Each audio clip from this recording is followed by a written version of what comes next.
राम राम।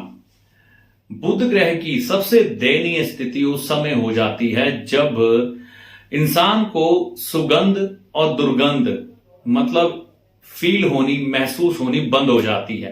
ये बुध के सबसे बुरे हालात होते हैं जब हमारी सूंघने की शक्ति नष्ट हो जाती है, क्योंकि सूंघने की शक्ति बुध के साथ जुड़ी है। तो ये शक्ति का नष्ट हो जाना यानी कि बुध का साफ संकेत है कि वो आपकी कुंडली में चाहे किसी भी भाव में बैठा है वह खराब हो चुका है। तो ऐसे बुध को अगर हम ठीक नहीं करेंगे तो व्यापार में, दिमागी कार्यों में, रिश्तों में और जिंदगी में जो एक समझ बूझ और चालाकी के साथ हम चाहे व्यापार करते हैं, ट्रेडिंग करते हैं, कोई भी ऐसा काम करते हैं जो धन का आदान प्रदान करता है बुद्धि के कार्यों के द्वारा, उसमें हमारी असफलता निश्चित है। फिर रिश्तों में बुध बहन, बुआ, मासी का कारक है, तो इनमें भी परेशानियां आ जाती हैं। और आखिर में जो हमने बुध के द्वारा एक अपनी संसारिक यात्रा पूरी करनी होती है, क्योंकि अच्छे बुरे निर्णय हम बुद्धि के द्वारा ही लेते हैं, उनमें भी कमी आ जाती है, उनका भी प्रभाव कमजोर हो जाता है। तो ऐसी स्थिति में जब आपकी सूंघने की शक्ति खराब हो चुकी हो, खत्म हो चुकी, तो समझ लीजिए बुध खराब है। तो यहां पर उपाय क्या करें? देखिए, बुध का सर्वोत्तम उपाय है उसे सूर्य का साथ देना।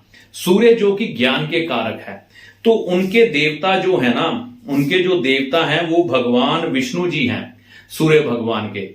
तो सूर्य भगवान के वो देवता भगवान विष्णु जी को ये इलायची, जो कि बुध की कारक वस्तु है, अब मैंने यहां पर इलायची ही क्यों ली, इससे ज्यादा सुगंध कई बार कई चीजों में नहीं पाया जाती, और ये आपके दिमाग में वो तरोताजगी दे देती है। जब इसे आप मुंह में रखते हैं तो आपको एक अलग सी ही फ्रेशनेस महसूस होती है।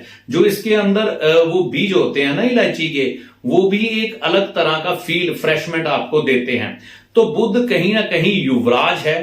तो युवराज जो जितना कह सकते हैं कि चुस्त दुरुस्त और मतलब कि एक महकदार दुनिया में रहने वाला, मतलब परफ्यूम, ब्रांडेड वगैरह, ये वो सब चीजें सुगंध के साथ जुड़ जाती हैं। तो इलायची भी वही बुध है, ठीक है ना।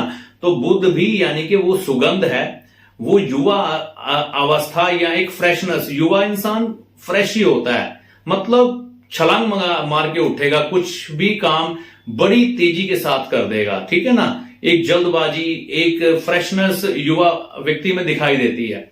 तो उस समय जैसे हमारे युवाओं को ज्ञान की जरूरत होती है, इसी तरह बुध को भी ज्ञान की जरूरत होती है जो उसे सूर्य देते हैं। तो भगवान विष्णु जी के आगे जब हम ये इलायची चढ़ाते हैं, गिनती में जितनी मर्जी ले लें, ठीक है ना, इसमें 6 और 7 ले सकते हैं गिनती में, अगर आप गिनती मांगते हैं, वैसे जितनी मर्जी ले लें, भगवान विष्णु को अर्पण करें बुधवार के दिन शाम के समय। इससे आपका बुध ग्रह ठीक होता है, यानी कि आपको बुध से जुड़ी हुई समस्याएं जो जितनी मैंने आपको बताई वो सारी ठीक होती है। इसके अलावा जब किसी व्यक्ति के पास उसकी किसी शक्ति की कमी हो जाती है, जैसे मान लीजिए हमारे पास ताकत की कमी हो गई, तो हमें ताकत की चीजें दी जाती हैं। अब बुध में सूंघने की शक्ति, पहचानने की शक्ति कम हो रही है, तो हम क्या करेंगे, उसको उसकी वो कारक वस्तु देंगे। यानी कि ये इलायची हम बुधवार के दिन माता दुर्गा के मंदिर में भी चढ़ा सकते हैं, गिनती में वही 6-7 या आपकी जितनी मर्जी, शाम के समय 4 बजे के बाद, सूर्य अस्त होने से पहले।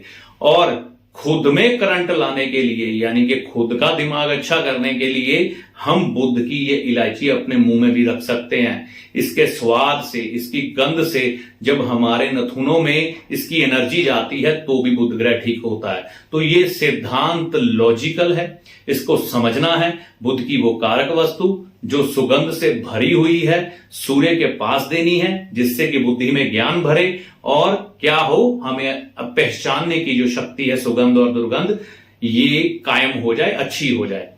और शक्ति कम है, माता दुर्गा को दें, और खुद अपने अंदर बॉडी के अपनाने के लिए, शक्ति बढ़ाने के लिए हम इलायची का इस्तेमाल कर सकते हैं। आशा करता हूं आपको वीडियो अच्छा लगा होगा। अगले वीडियो तक के लिए जय माता दी।